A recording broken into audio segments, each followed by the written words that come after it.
Hello everyone, and welcome back to Pyanodons Mods. This is Otaku Showboat, and today we are going to be discussing the uranium processing chain. If you have been enjoying these tutorials thus far, please don't forget to comment, like, subscribe, and hit the notification bell to help make this series appear higher up in search results. You can do all the social stuff through the links in the description below this video, including supporting Pyanodon at patreon.com/Pyanodon, myself at patreon.com/OtakuShowboat, and joining my growing Discord server. All of that, links and more, is in the description below the video, of course. And as a gentle reminder, Pyanodon's mods are in a very constant state of flux/change, so anything that I present to you today may in fact be changed by the time you see this video, including within about an hour after starting this video. I don't think that there's as high a chance on this particular video because Pyanodon's already seen most of my comments on this thus far. But, yeah. Anyway, uranium. We've had experiences with other prior tutorials being immediately outdated as soon as they are posted due to updates from Pyanodon. So, yay. At least it's being updated. Uranium. So I guess the first thing I should mention before we really talk about the uranium processing chain in detail is, well, how do you get uranium? Uranium, as with vanilla, is mined with mining drills with sulfuric acid. Sulfuric acid is the requirement to mine uranium ore from ore patches. You're going to need a lot more uranium ore than you likely have on ore patches if you didn't begin your map with an increased size and frequency and density of uranium. That would definitely be one of those key ores that I would definitely crank up the size and the density at minimum, if not also the frequency. There are several ores where you will probably want to crank up the density. Copper absolutely being one of those, iron being another, nickel, chromium, zinc, uranium. All of these are very important. Not so much on the lead, actually, and depending on how you want to get your coal, not so much on the coal, but you can, like, crank down to nil things like raw coal, oil shale, etc. Niobium, you can basically leave at default. Molybdenum is definitely one of those ones. Massively increase, max every slider on molybdenum. Trust me, you're going to regret not doing that. Unless you're like me and would prefer getting things through the, let's say, the not so, well, through the renewable methods. Let's put it that way. Through the renewable methods. In which case, the renewable method for uranium, there's actually two. Well, there's one. There is one grand total method of getting uranium, because you cannot ground bore for uranium. Unfortunately, uranium is one of those things that you cannot ground bore for. However, what you can do for uranium, I'm tempted to put down a Mark II. The thing about the Mark II particle accelerator is it needs those superconductors, and you might not have those yet. I forget on the superconductors. I think you can make these. Without the uranium. Yeah, you can make these without the uranium, so technically speaking, when you make uranium, you may or may not have the ability or have the stuff you need for the Mark II. So I'll just place the Mark II down. This is how you get uranium, renewably, quote unquote. You will particle accelerate consuming proton donors and gold. Now, the key here is that you can make gold from silver, and you can make silver from copper, so you can basically, at the cost of a lot of proton donors, because each of these steps is proton donors, convert copper to uranium. You can basically just convert copper into uranium, and that's your non... Well, that's your renewable supply of uranium. The issue with this, A, lots of power. B, you need a lot of uranium. Like, you need a lot of uranium. Like, I'm not kidding in how much uranium you need. And even with 12 Mark IIs, how many did I just place? I don't even know. I wasn't counting. How many lines of these did I just place? 14. Even this much uranium probably won't be enough for your base. I'm going to just toss that concept out there that might not be enough depending on the scale of your base. And this is a lot. It's quite expensive to do consistently at scale. To just the infrastructure to feed that is intense, to say the least. Now, there is another way of getting effectively infinite uranium, and that would be through mega mining. Through mega mining of the uranium, I have a mega mine right here on this uranium patch. The thing with mega mines, they have module slots, and they can be beaconed. So the idea here with the mega mines, prioritize as your number one priority the negative 80% power draw on mega mines. Prioritize that over everything else, so that your mega drill heads for your mine last a very long time. Prioritize that above all else. Generally speaking, productivity in the machine, and beacon the efficiency, and then balance speed with efficiency after that. I will say right off the bat, with the amount of module slots that these things have, using productivity modules in the machine, the incredible majority of your beacons around the Megamind are going to be efficiency modules, just to offset the power draw increase of the productivity modules. So it's going to give you a lot per second. It's not going to drain the resource that much. If you have a sufficiently dense rock, you can choose not to do the productivity modules. The productivity modules, the only thing that they'll really do is just make that node last longer. But in the case of a 671 million node, like this one is on right here, do you realize how long that actually lasts? We're talking in the, I think it's in the thousands of hours that would last of playtime. So there is such a thing as effectively infinite, and if you've increased the density of the rock nodes in your map setting when you started the game, you can get away with ignoring productivity, and you can focus on just balancing speed and efficiency on these to make the mega drill heads last longer.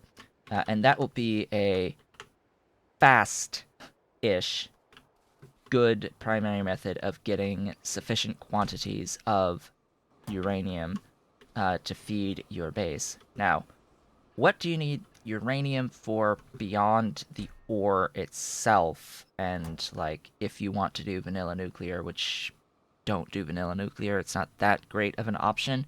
there are better options with Pyanodons mods. Why would you want to go further down this chain? Well, you don't want to do it for fuel rods. You don't want to do it for fuel rods. Uh, because the only fuel rods required to complete Pyanodons mods are the Mark 1 fuel rods, the fuel rod Mark 1s, and those can be made without uranium. So that's the first thing here. The only thing that you may want towards the end game that you will need to go through this chain for would be nuclear fuel. And that requires fuel rod Mark 5, which does require you to go through the entire processing chain. So, in this vein of thought, even though you can do this, like this exists in stages of science and all of that, you're only really going to be making this at Purple Science, going into utility science. You need to do this to get into utility science. The reason for that is you need this stuff called heavy fermion material, and heavy fermion material needs 70% uranium powder. And that requires you to go through all the way to 70%, which is going to be several phases. This is going to be a, shall we say, I believe a 3-part chain to this point, and then the 4th part being the stuff that gets unlocked at utility science that gets you to yellow cake, that gets you into your Mark 5 fuel rods and beyond, as well as atomic bombs. If you want atomic bombs, you'll have to go all the way through the entire chain. So, this is going to be very familiar. If you've been watching the previous processing chain tutorials, it starts by taking the ore and draw crushing it into grade 1 and grade 2 uranium. The grade 1 gets processed into grade 2 with an impact crusher. So all of your grade 2 will be processed into powdered in a secondary crusher, and then all of the powdered will become 20% uranium powder. The byproducts here are rocks, gravel, stone, gravel, and sand. Stone, gravel, and sand are your primary byproducts here. 2 things with sand, 1 gravel, 1 stone. The 20% powder, this is like your initial set of steps. From here we get into the pulp set of steps, which should again be familiar with pulp. We will take our 20% powder and make a pulp 1 with adding steam and sulfuric acid. We then take our pulp 1 and then convert that into pulp 2 by adding more steam. Pulp 2 will be made into pulp 3 by adding sulfuric acid again. So pulp 2 into 3 with sulfuric acid. And then pulp 3 converts into enriched pulp by adding steam and iron ore dust. So bear in mind that you are going to be spending a significant amount of iron ore in the form of iron ore dust for this chain. Remember that vanadium used to take iron ore dust. It now takes iron oxide. Here we are still taking iron ore dust, so we are consuming a relatively significant amount of iron ore per second to make this dust to feed the enriched pulp in the uranium chain. So bear that in mind if this changes, or if it doesn't change. This would be a point that may change or may not going forward. So we've seen stuff like this before, with basically every other ore processing chain. This is not new to us. We've seen this. What's coming next? To go from our enriched. Now, note, you can take your pulp, or your enriched, you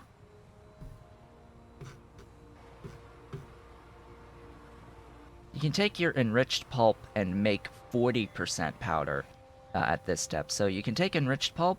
If you go through here, instead of moving on to the rest of the chain, you can evaporate for 40%.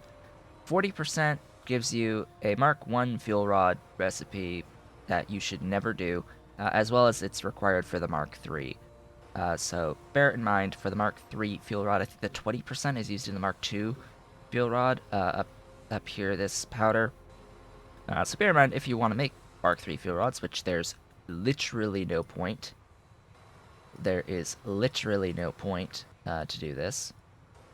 Unless you really want to do 850C combustion mixture out of fuel rods, which I highly recommend not doing. Although this is one of the recipes that does dodge a coke input.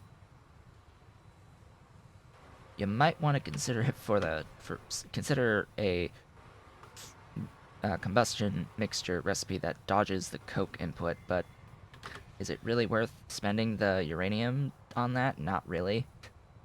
Not really. Not for power. Not when you need it for science, basically, for heavy fermium material. So just bear all that in mind as we go forward into this mess.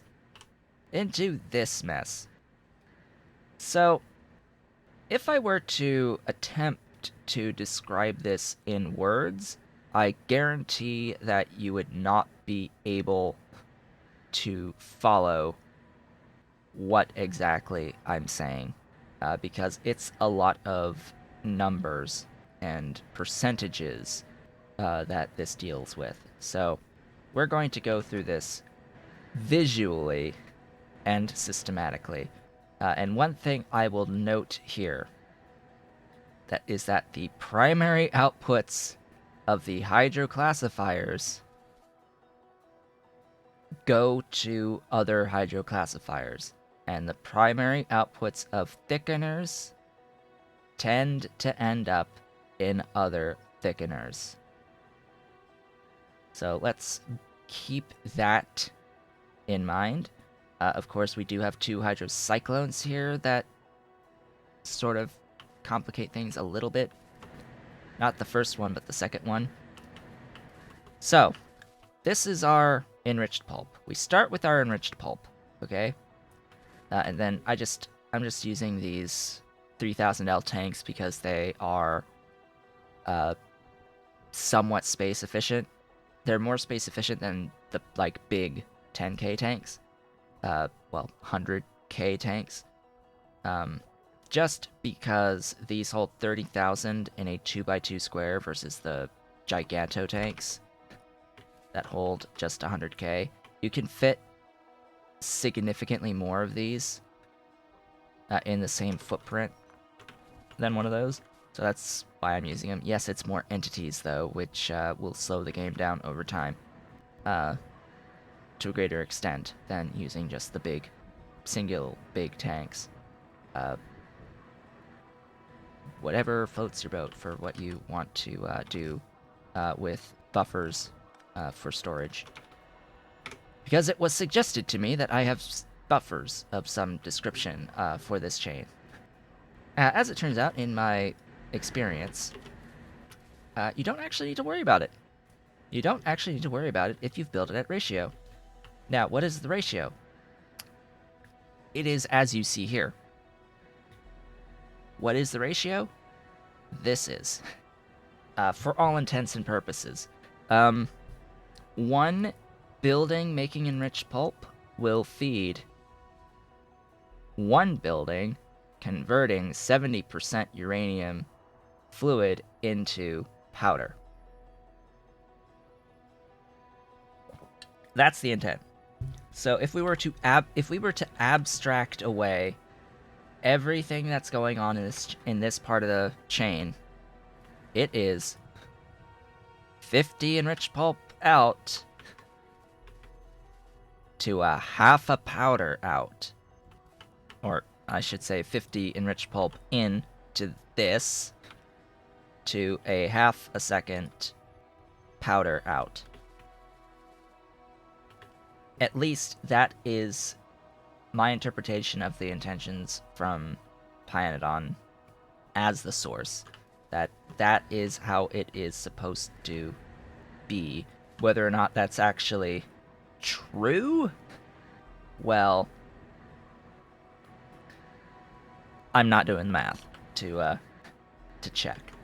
But anyway, from the enriched pulp, we start with converting it in a hydrocyclone into 50% uranium and 45% uranium.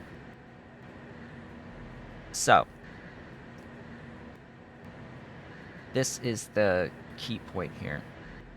The intention, as confirmed by Pyanodon, is that this 45% uranium, all of this will be converted into the same amount of 50. So think of it as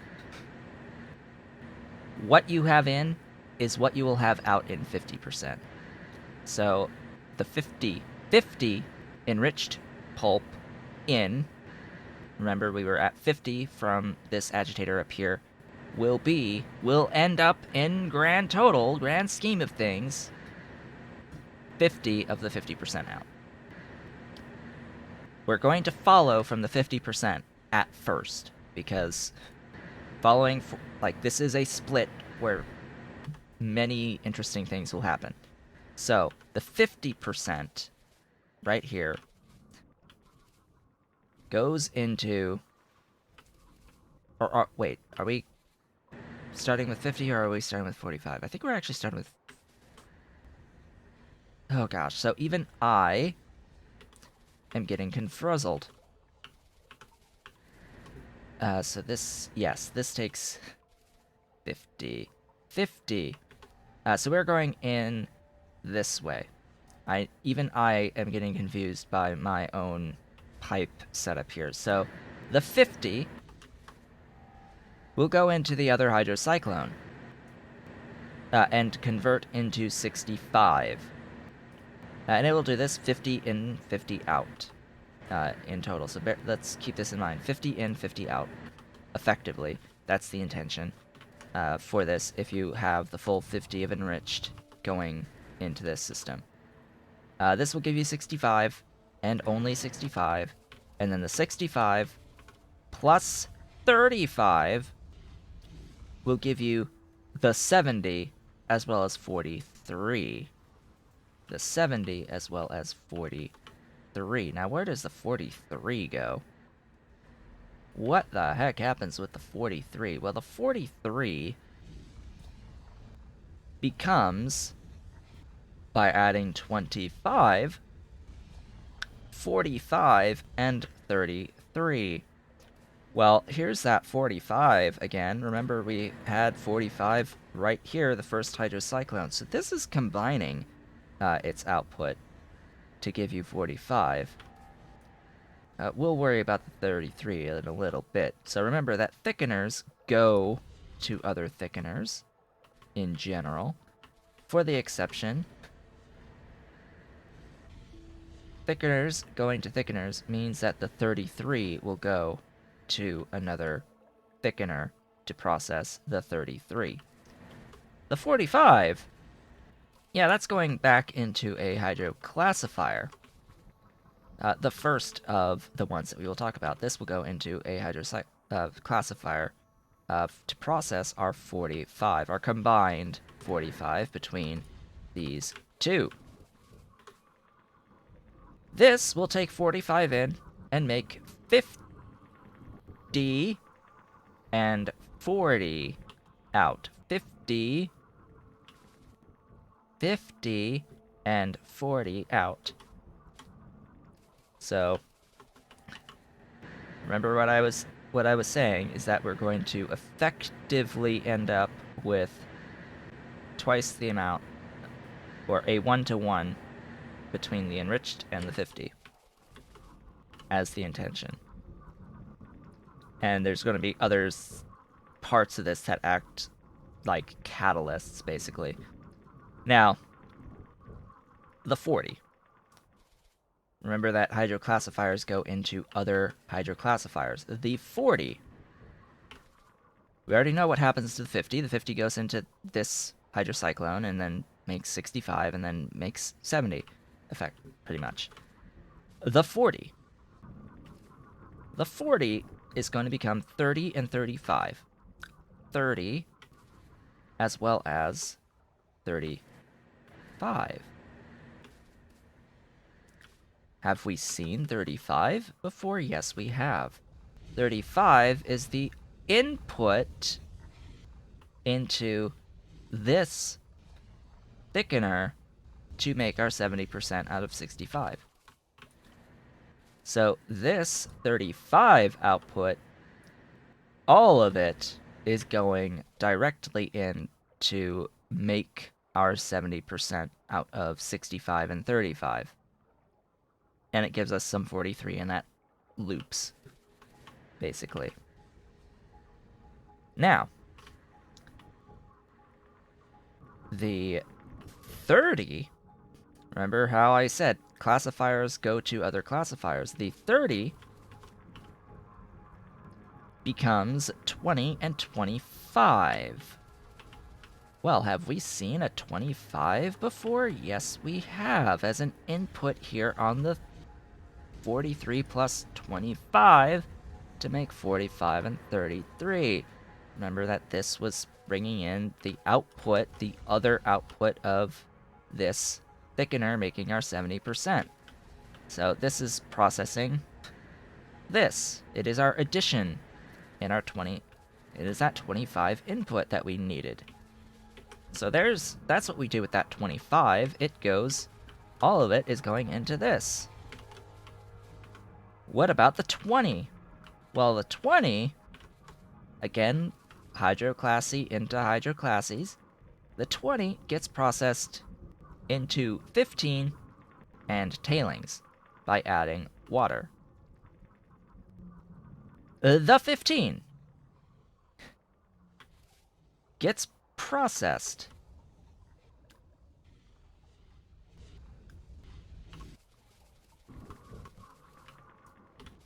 The 15 gets processed, apparently in 2 steps. So 20 into 15, and then 23 into 15. But we'll get to that. So the 15 goes into the 33. Remember, 15 and 30. 15 goes into here, where we will take 33. Have we seen 33? Have we seen 33 yet? 33 is the output here. So this is the other output of this. So do you remember thickener into thickener? This needed 15.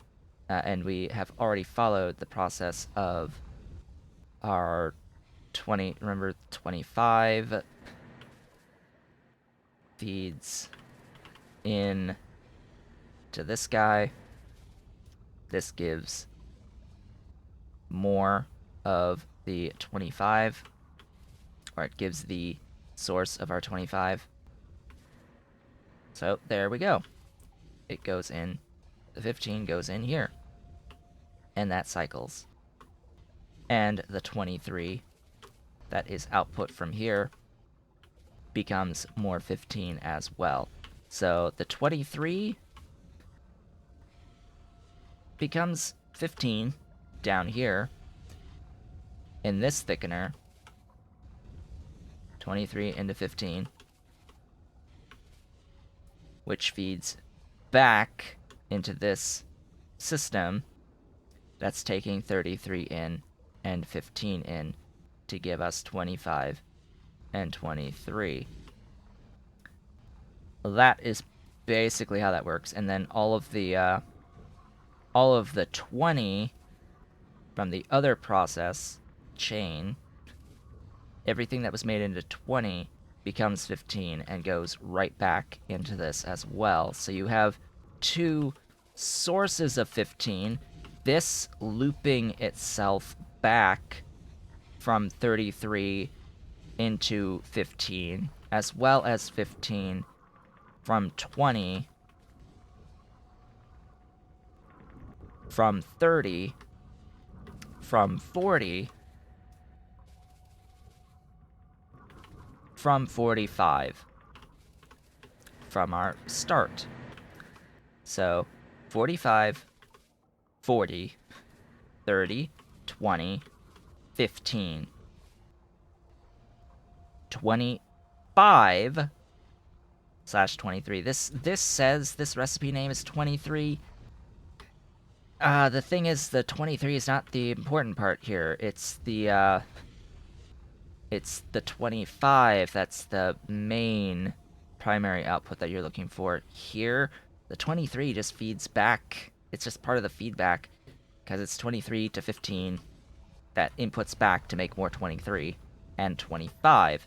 So you're getting 25 ultimately out of this set of processes.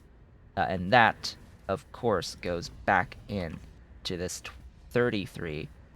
So that's giving you 33 and continuing the loop off of the 33.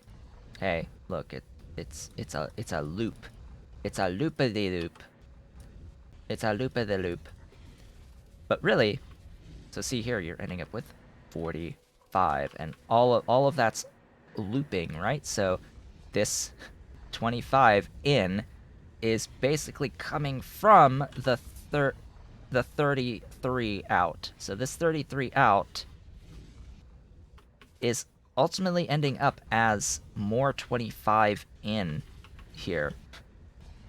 And that's feeding, catalyzing the production of the 45. So it's all going to end up eventually as 45 on the output. And that 45 adds with this 45 from the enriched directly,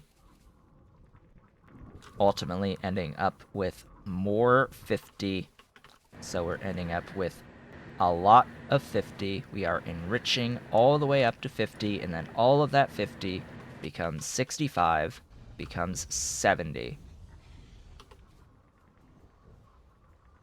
And the 43 also loops back, feeding back the 35 that gets fed here. So, did you understand that? Were you able to follow all of that? Because it's a little bit difficult to, like, parse that in your mind, understand it fully. There is a flowchart on the Factorio Pyanodons mods forum that I would highly suggest looking at. It is among all of the other.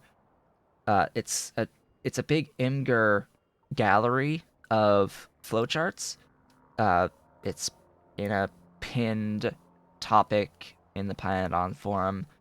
It is a bit outdated in that it does not reflect the outside inputs very well and the byproducts, and it does not exactly accurately reflect the buildings involved in this entire chain. So do bear all of that in mind, that it is a bit outdated, but the overall flow is still the same for all of this. So the overall flow is the same. And it's a great, much better pictorial representation of this process, especially this mess. But just bearing in mind, you're enriched in, the intent is that the amount of enriched in is equal to the amount of 70 in that will become your uranium powder. So if it's 50 enriched in, it will be 50 of the 70% out to give you half per second of the 70% uranium powder. And what is this effectively? Like, in terms of the ore input, like, what does this actually mean in terms of the ore input? Well, as it turns out, yeah, this. Yeah, this. It's, I think I did the math. I think it is this 5-to-1 ratio of ore to 70%. I think it's 5-to-1. I'm trying to remember. Refer to my stream from the other day, which would have been stream day 97, I think. Stream day 97 of the Pyanodons Off the Rails stream. It's the one that's titled 70% Uranium Processing, where we went over this, and I was like, oh, this isn't actually too bad on the ore input to the actual output there. 5-to-1, I think, is what it ultimately is on the uranium, which it's not that bad. It's not that bad, and it's like 6.25 iron ore equivalent per second on the input to actually process. So yeah, one of these 6.25 iron ore per second. It's just thinking about it logically, that's a little less than half a yellow belt, but that's still a lot of ore that could have otherwise been made into, I don't know, super steel. It's like that is a significant amount of things that I could make with iron that I can no longer make with iron that I'm using to make the 70% powder. Now, 70% powder. 70% powder is used to make, of course, the Mark IV fuel rods, which again, you don't really need for anything else. But more importantly, it's used for the heavy fermion material. What is this stuff used for? A lot of Mark III stuff. A lot of Mark III stuff, and a couple of Mark IVs. It's used for circuit 4s. It's used for intelligent units. And it's used for space science. So it's used directly in space science as well as circuit 4s, and since it's used for circuit 4s / intelligent units, it's used for utility science because you need circuit 4s for utility science. And for, Mark IV stuff, high-tech bots, all that good stuff. So you need a significant amount of heavy fermion material going forward. In fact, I would say that you need significantly more than 0.25 per second. Fortunately, this takes productivity. This does not. None of these processes take productivity, and they do not take productivity for very obvious reasons in this case. It makes complete sense that this finely tuned process is precisely mathematically designed, and being able to use productivity would throw all of this completely out of whack. It would just throw it completely out of whack. The rates are completely intentional here, and I do not suggest them to be tweaked either, that this is actually perfectly fine. The things that need the productivity is what's using your 70% powder here, and that is the heavy fermion material. Note how much powder gets used for how much fermion material out compared to how much we're making in this single setup here, processing 2.5 ore per second into the 70% powder. Can we scale this? Absolutely. This is not hard to scale. The way I've built this, it is a copy-paste. That is all that it is. It is a copy-paste. This is precisely half of my standard unit. So I can plop down another right next to it, and then I'll have 1 per second in total on the 70% powder. It's still not enough to give me 0.2 heavy fermion, and you're probably going to want to target somewhere along the lines of at least 1. So maybe 5 of these, 8.75, and that's with the 2 productivity modules, by the way. It's like, well, you're going to want to target a bit more than that. Anyway, that's my spiel on the 70% powder. Now, yellow cake. We still have one more thing to really discuss, and that is the process from 70% fluid into yellow cake. This one is far more traditional. Far more traditional of a process. I'm not even going to really connect it here because I've got my infinity pipe giving me 70% right in here. So you take the fluid, not the powder, the fluid. And this is at utility science, by the way. You can only do this from utility science. You will take your 70%, add steel. Okay, add steel to give you 73% uranium. Somehow steel contains uranium. I have no idea what this process even remotely looks like and how one mixes steel into uranium. Okay. You then filter with filtration media to get to 75. Remembering, again, this is all 1-to-1 here. So 50 in, 50 out, 50 in, 50 out. 50 in, 50 out of uranium, 79%, and waste. We'll get to the waste in a second here. Add industrial solvent and sand. Remember, just note, we're adding industrial solvent and sand. This process is going to look a lot like a blue science process, just bearing that in mind. Next, same thing, except add soda ash to get 79 into 81, as well as the sand in again. We then agitate by adding ammonia to give us 83%, and then we filter with biofilm to give us our yellow cake. So ultimately, if my math is correct here, we end up with half a second. For the 2.5 or in, we end up with the same, the half per second of the yellow cake at the end.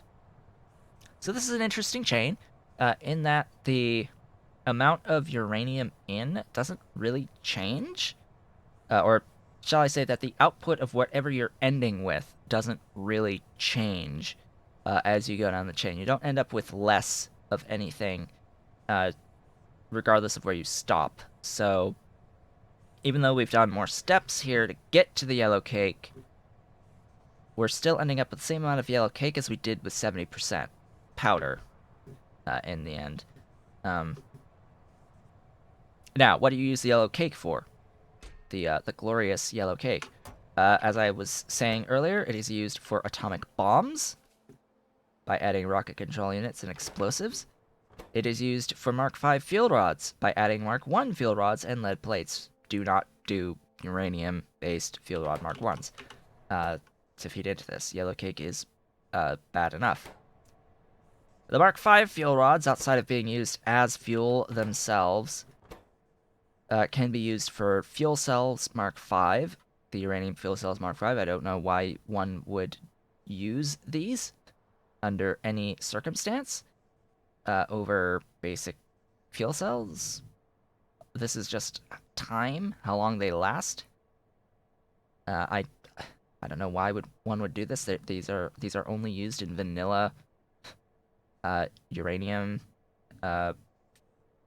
power, vanilla uranium power, nuclear power, and then of course the fuel rods get used for nuclear fuel, taking rocket fuel in, which actually I haven't looked at rocket fuel either.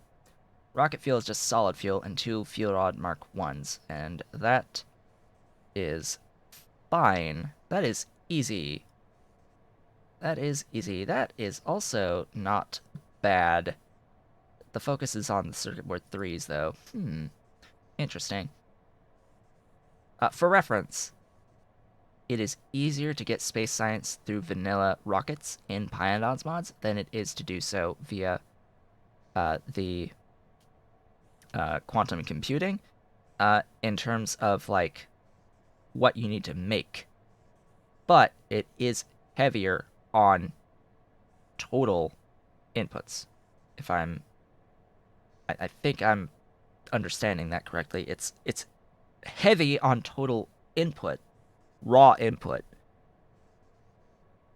but it's less complex to set up overall to do rocket-based satellites versus the quantum computing.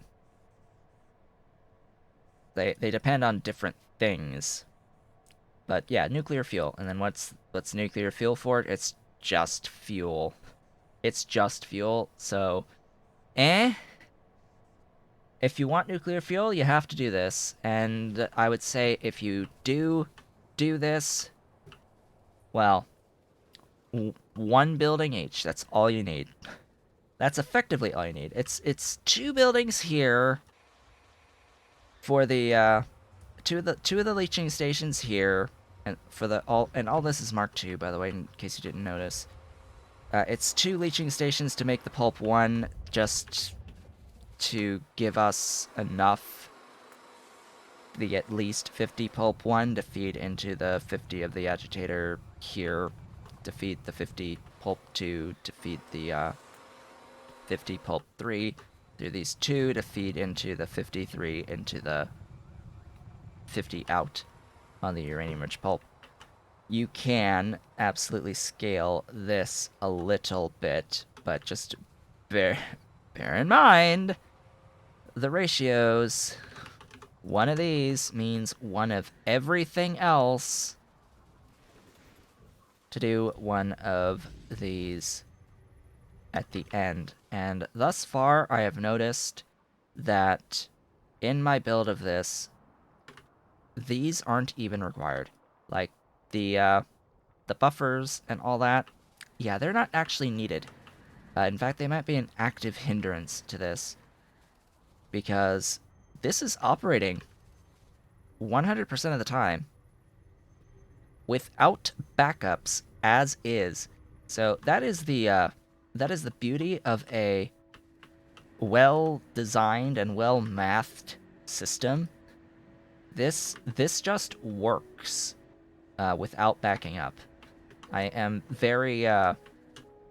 slightly surprised, but that's just how it works. That my initial impression of this, that it would make sense logically that the 45 would equal the 50 ultimately, that you would end up with an equal amount of 50, that this would be like, just add these 2 numbers together to get your total 50 in, to go into 65, to go into 70.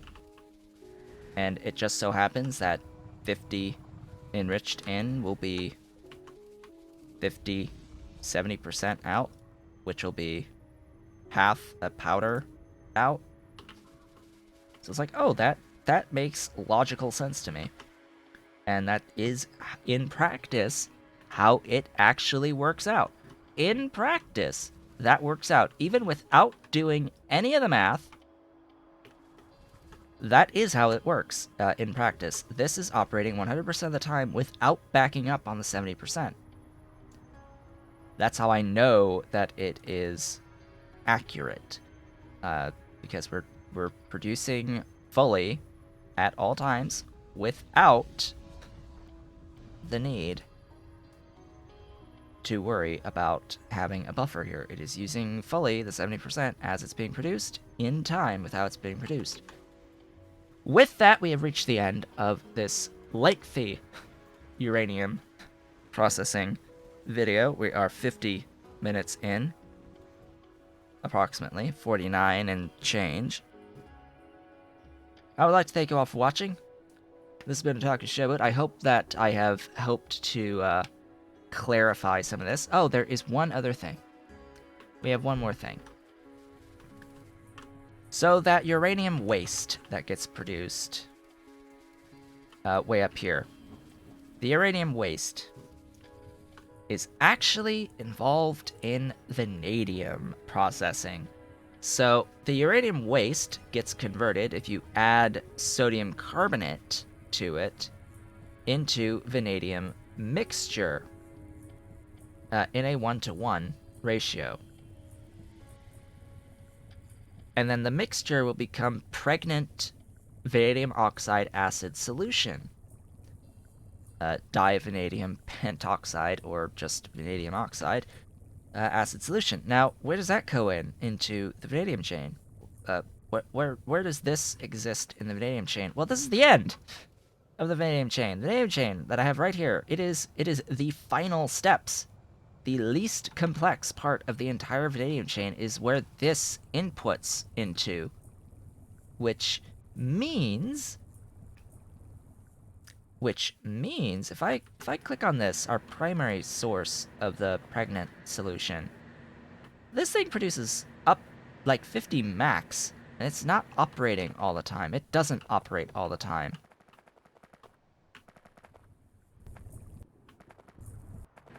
So it's producing nowhere near 60 per second.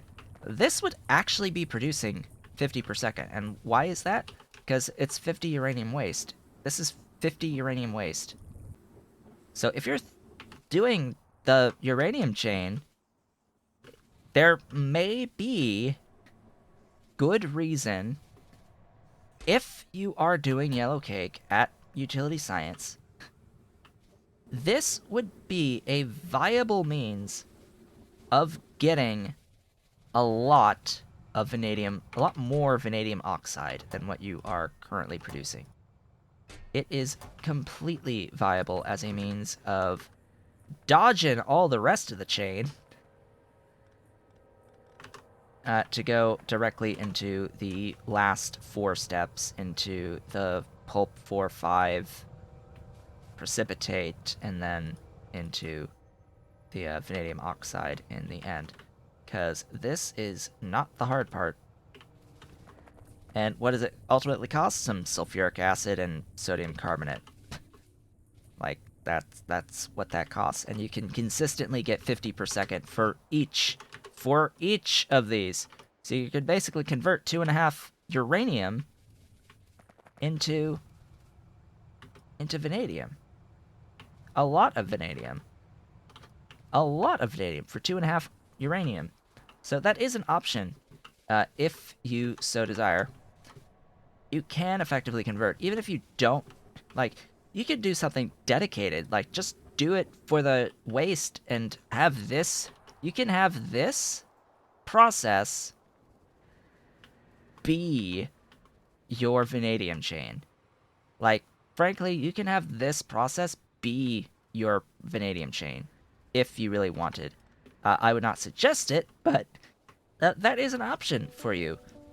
Just because this only gets unlocked at utility science, for one. That makes it really late before you can even do this.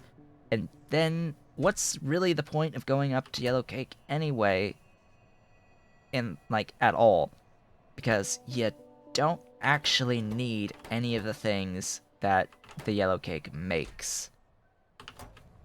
And then if you want to do this for primary out on the waste, eventually that yellow cake gets backed up, right? So you have to vent out the 79% to keep getting your waste. So yeah, it's an interesting decision to make, that you can make, not one that I would choose to do, because I will not be choosing to do this in my main playthrough, unless and until yellow cake in some way becomes required to complete the mods, which I say that, and it's probably going to end up happening. Anyway, again, thank you all for watching. This is Otaku Showboat. If you have enjoyed today's video, don't forget to comment, like, subscribe, hit the notification bell, and do all the social stuff through the links in the description below this video. You can help support Pyanodons mods development at patreon.com/Pyanodon, myself at patreon.com/OtakuShowboat, as well as join my Discord server through the link below this video. Next time that we meet, I will be discussing. I have to decide. I have to decide when next we meet what exactly I want to discuss.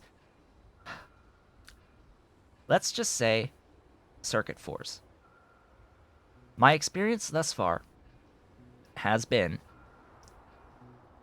that everything involved in Circuit 4s, now that we've got this set up, now that we've got the uranium set up, my experience thus far in my streaming of the Pi Suite going into, at this point, going into utility science and Circuit 4s has been that everything involved in Circuit 4s is simply place buildings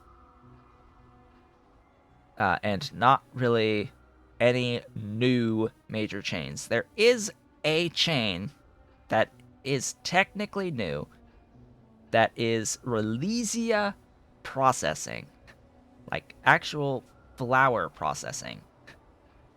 Like, okay, do I make a video about Relesia processing? I don't think so. So I think next time we are just going to talk about the entirety of the things that you need for intelligent units, for Circuit 4s. That will be what we do next week. And I will discuss all of the like, it'll look big, but you have everything you need to feed it at this point. And we've already got, like, the heavy fermions, so now, so we have the heavy fermion. This will play a role. This will play a role because it's required for PCB4 and Kondo substrate, both of which are needed for the Circuit 4 chain. So things like the zinc oxide nanoparticles, well, there is a zinc nanocomplex chain that involves the Relesia stuff. I might, you know what? Let's do this. Let's do it this way. Let's do it this way. Because the zinc nanocomplex is a little bit longer of a chain involving this Relesia processing. Do I justify that, though? How do I justify that? I don't. I can't. I can't justify that. Making zinc oxide nanoparticles its own separate video? Like, no. No, we'll just do Circuit 4s. We'll just do Circuit 4s, intelligent units, and I'll discuss everything else in Circuit 4s. So, yeah, that's what we'll do. That is what we'll do, and I'll make mention of things like the harmonic absorbers, which you're going to want for the Mark III stuff, as well as the Pinobots. I may make a video about making Pinobots. I don't know, the high techs. Either way we talk about this, we talk about these, which is space science. So, yeah, I'm still working out the order of things going forward. But I think next week, yes, Circuit 4s. Then that will be followed by utility science. Then I guess quantum computing, because really there's not too much else besides that that I know of at this point. There's nothing majorly new, so I guess we should just go straight into space science quantum computing after utility science. Because ultimately I don't think there's any, like, new major chain that you are necessarily required to start doing between utility and space science. At this point, anyway. That will probably change at some point after Pi Alien Life. There's already been a suggestion on the forum to do more with endgame stuff to expand out, like, the utility science phase and stuff like that. So yeah, I hope to see you all next time for Circuit 4s. See you all then.